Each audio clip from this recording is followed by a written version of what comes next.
Okay, I've got a 2011 Ford Explorer here. I'm going to be showing you how to remove this sync module on here. Okay, so the sync module is the module behind this screen here that basically they have a lot of problem with these modules, Ford does, and it causes the screen to go out. Like, it may be intermittent at first, which is what this one was doing, and then before you know it, it's staying off longer and longer, and then certain functions may quit working on the screen.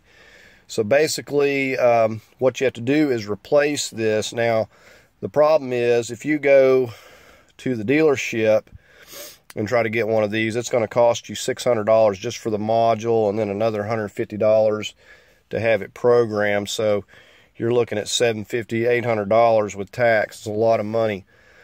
Now, what we're going to do is, I've got another module, and I only paid $50 for it. The numbers don't match, but some of the numbers do, and hopefully we can see if we can get it working somewhat. Now, another thing to note is that there has been other people program these once they have it in the vehicle, even though, like, this one came from a 2012 Ford Taurus, and this is a 2011 Explorer, but they've been able to take other modules, even though they look the same. They'll hook up, but they'll be able to program it and get those functions on there. So you may look at doing that, but simply, you know, to be out $600 to $800 to fix this is not worth it for me. So anyways, we're going to get started now. I've already popped these little side pieces loose here, and this is going to be your biggest struggle, and you're going to need to have some of these little plastic tools to get under here and start prying up here. And basically these pieces are going to come out, and I can show you. So you got these tabs here really bite in. This one down here at the bottom really bites in right down in here. So, you know, I was worried popping these out that I was going to break one, but it actually did hold up. And usually this plastic stuff, it's not uncommon to break a few of these things, but it did come out of there. But like I said, I was using these little plastic tools and just working from both sides to pop that out. So that's your first struggle, is getting these out, and from there it's relatively simple. So once we get in here, all we need is a 7mm, and we got 1, 2, 3, 4 7mm screws here, and that's it. That's the only thing that's holding this face here. Really is, you know, these, exception of these, it's very easy to remove this. Okay, so we're going to get started on these 7s over here on this side.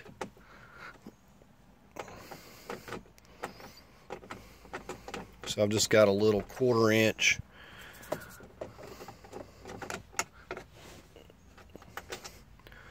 So that's all that is. And we'll get the other one right here. And you may want to, you know, disconnect your battery, because you're going to be unplugging some things. You want to be safe. Okay, so I'm just getting this lower one here. So there's our lower. So now we're just going to get the ones on the other side there. Okay, so I'm just on this other side getting these.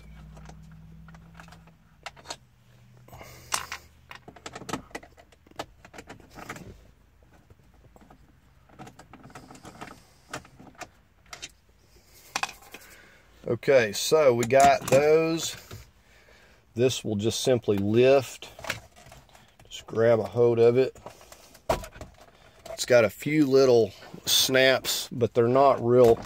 They're nothing in comparison to the prior tabs. Now we've got a connection right here that we can unhook and set this aside. Okay, so we're just going to squeeze in on that tab. I'll just give that a pull. Okay, and from here we just have 4 more of these 7mm that we need to remove that are holding this, and they're the same exact screws that hold that front bezel piece there. So we'll go ahead and just completely take those out. Okay, with those out, we can just lift this piece. And, oh, I got one more screw there that I forgot. Okay, now we can lift this back, and we do have slack to get to these, and you want to be careful with your screen. Okay, so now we just got these 2 clips on the back here. Now this one right here, you just push down right there with your thumbnail, and then you just give that a push, the latch a push, and that'll come right off. Simple enough. This one right here, you just give that a push down, and that'll come right off. Okay, so as you can see, we got this set in here. Now there's only 4 of these screws, these Phillips screws, and you need to completely loosen all 4 of these off. Now with those loose, what we're going to do is lift straight up, and then we can get our screws off there. We're going to set the other one down on here. We'll get our replacement and set it down exactly the same way. So we'll get our screws.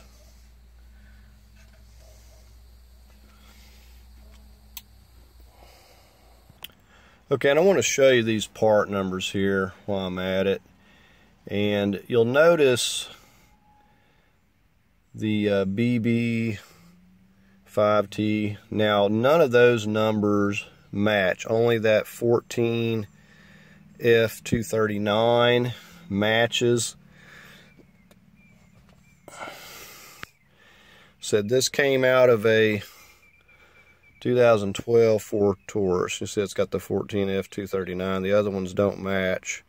It was made in 2012 as opposed to 2011. I could not find any numbers that matched my original.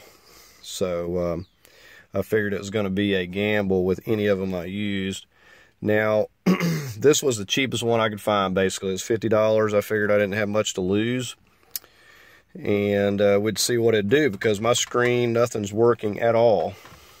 So we're going to set it right straight down on those alignment pegs. That easy. It clips right into that connector. And we're going to take our little Phillips screws, and we're going to get those back in there. Now you notice this little clip, this connector here is broken. It ain't going to matter much. It's going to clip in. It's got enough of the clip there to where it'll be fine. Said $50. I'm willing to take a gamble. I'm sure not spending $600 to $800 on this though. I would be inclined to get one of the big aftermarkets with like the 12-inch screen before I go to wasting that much on this. But apparently, like I said, it's a big problem with all of these Fords, these certain years, with them messing up. So anyways, we're going to try this out. Let me go ahead and I'm going to fasten these screws down. Okay, so I'm just finished snugging these up here. Okay, so we got the screws fastened down. We're going to get it back over here and get our connectors hooked back up. Okay, so I just got this towel sitting down here so I'm not messing anything up. So we're going to go right back like that. And we'll just give that latch a pull back. It's just that simple. It locks itself. And then we're going to clip this one in right here. Just like that. All we got to do is push it right here. Get this towel out of the way. Go ahead and push it right up there. Okay, and you can see we've got power to it here. It's already doing something. Okay, so we're just going to work our 4 screws in here.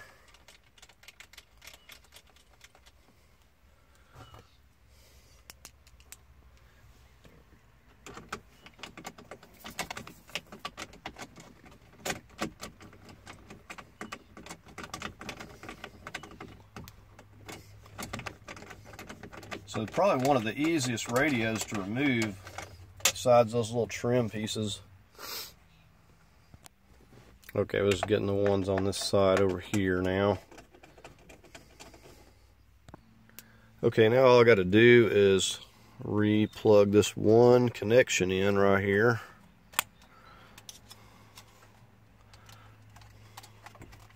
And then we got some little alignment pegs that you'll want to pay attention to on each side. Just snap it into the bottom. Okay, now we just got to get our screws back in here.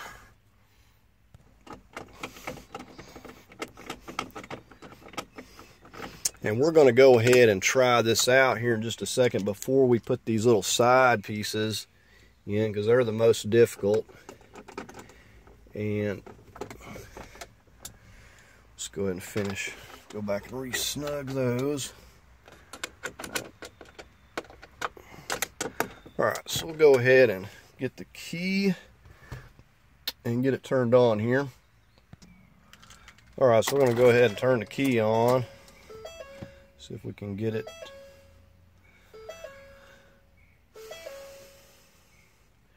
And it may have to go, it was going through a little process earlier there. We'll crank it up. Let's see if we can get our climate to work in here.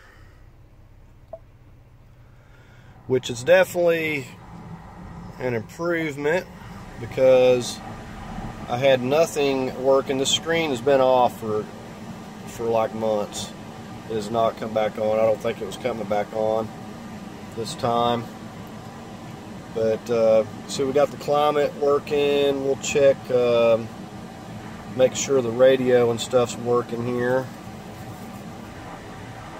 Okay, so the radio is working, and I do have audio and everything. So we do have the radio. We got the climate control working.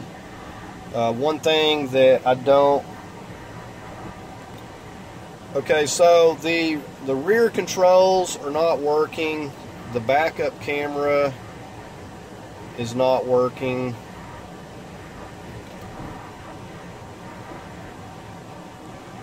Okay, so rear climate controls, the Bluetooth doesn't appear to be working, and the backup camera, which I'm not really that worried about it. I'm just glad to actually have this screen working again.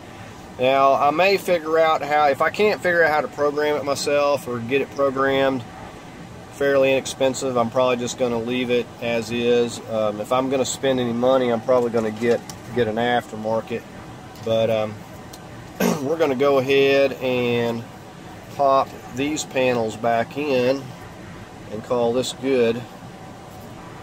Okay, and I got this like dielectric grease, and I'm just going to put like a light dab on here. Just hopefully it won't be as stubborn the next time I have to remove it. So I'm just going to put a light dab of that on these connections or these clips, and hopefully, because I mean, I was really thinking that these were going to break getting them out. This bottom one, I think, was the absolute worst. So I'm going to try a little bit of that on there, so maybe it won't be as bad. Usually the next go around, they're not quite as stubborn anyway. But got that one in. We'll go ahead and get the other side. Okay, so just got the little bit of grease on there. I'm just snapping this in.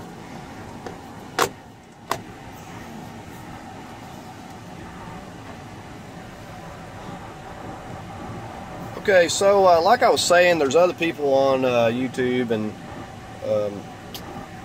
on Google that I've seen that figured out ways to program these from other various different cars, like taking one, I've seen one that took one from a Ford Edge and put it in a Focus. So there's ways to program these and get them to work.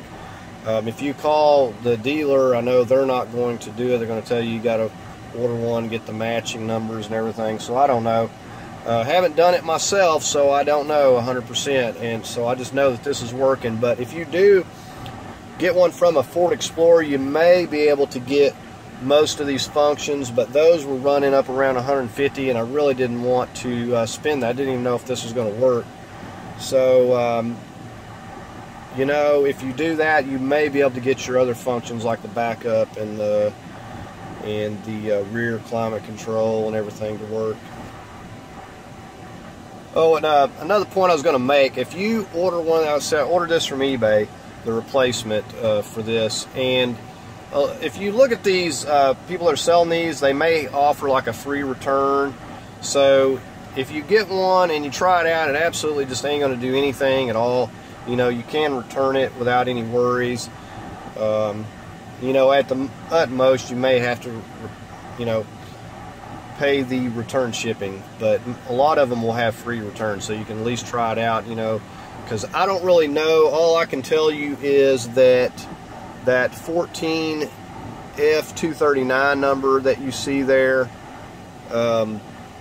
is the only number on that replacement, and it's actually working. The vehicle is, you know, starting and functioning and everything else. So I'm happy with just to have the screen working again.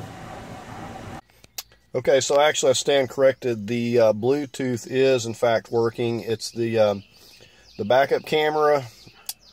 The heated seats controls are not working, and of course the rear controls. So overall, I don't think it's too bad for a module that came out of a totally different car, just to plug it in. Alright, so that's going to do it for this video on replacing this sync module. Like I said, I'm pretty happy with it for $50. I don't feel like it's a bad deal to get the screen working, at least for now, till I can figure out how to program it. But you know, they do have aftermarkets, and I've seen where they did have some where you could get the screen and the sync module together for like $500. But again, you know, it's pretty pricey, so it's just you know, up to you how you want to do it.